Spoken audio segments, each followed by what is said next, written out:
like God is like nowhere almost. Like he is everywhere. He's God. He's everywhere. But I feel like we're pushing him out of all the places he is. Like we pushed him out of our schools. So like he's no longer in our schools. They're pushing to get the little thing in God we trust off the money. So we're pushing him out of our government. And now I feel like we're pushing him out of our churches.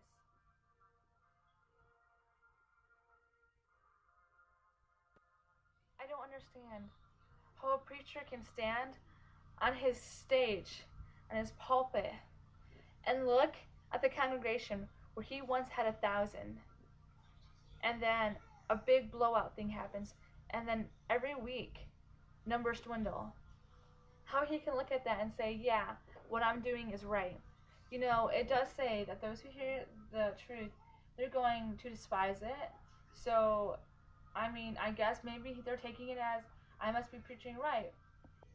But when you walk into a church and you can't feel the presence of God,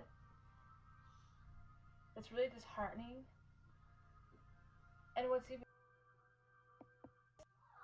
is when members of that congregation come together and voice how they don't feel God is there, how they feel the leadership has lost its way, how they feel like the church is just wrong.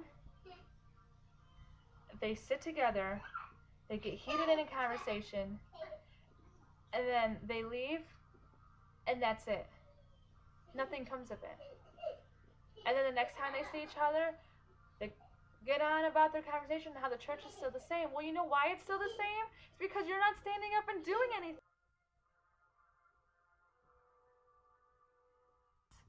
Don't come up to me and tell me how you can't stand a church because they're not preaching the gospel, because they don't do this, they do too much of this, they make it seem like this. Stop telling me and start telling them. I get it. I feel the same too. But it doesn't do me a whole lot of good when I go up to a person and I say something and then you're right next to me and you stay silent.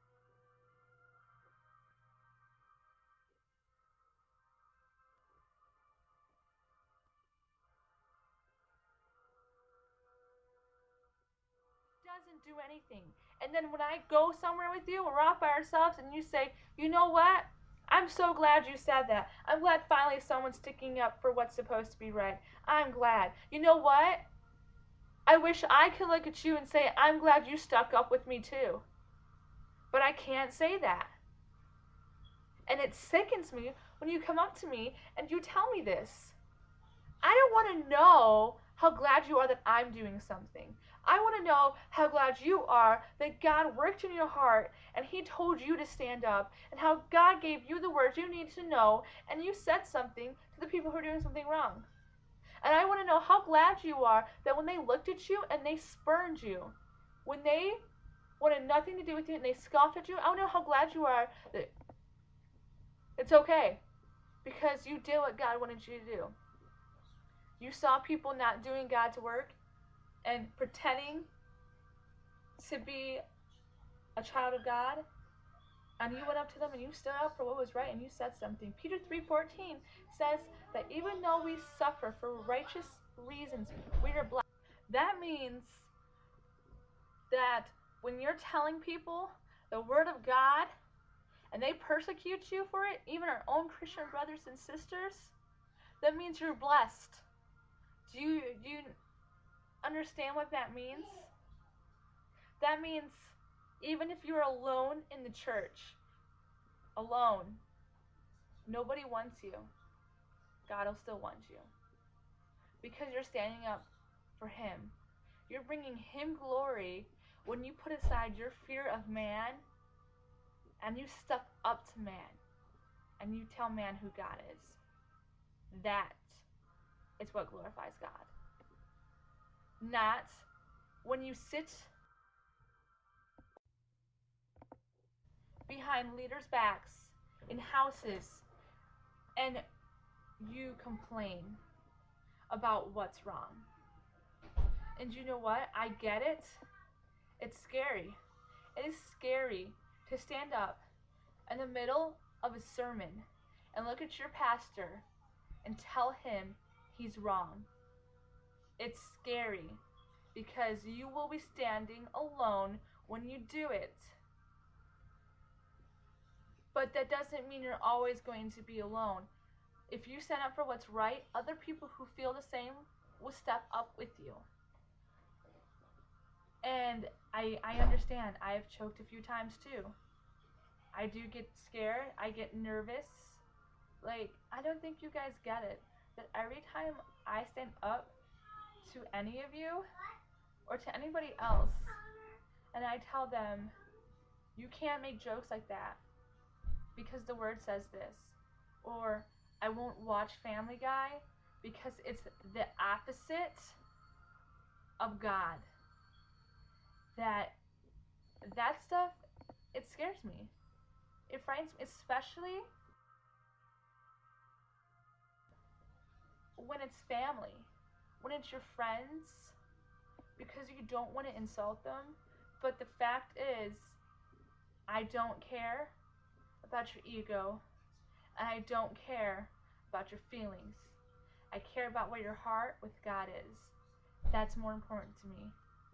So my fear of how you'll react, of what you'll think of me, the fear of you not wanting to be my friend anymore is diminished because I know that if your heart's not after God, then it doesn't matter anyway what you think of me. And if you don't want to be my friend because I show you where your heart is, willing to risk. It sickens me how I can walk into a church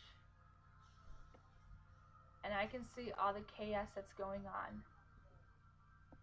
And I can voice this. And people can raise their hand and say, I do too. What are you going to do about it? When did I become the only person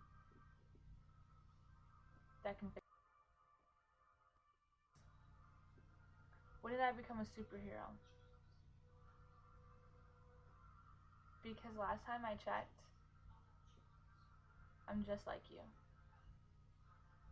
So what makes me more special that I'm the one that has to stand up and say something?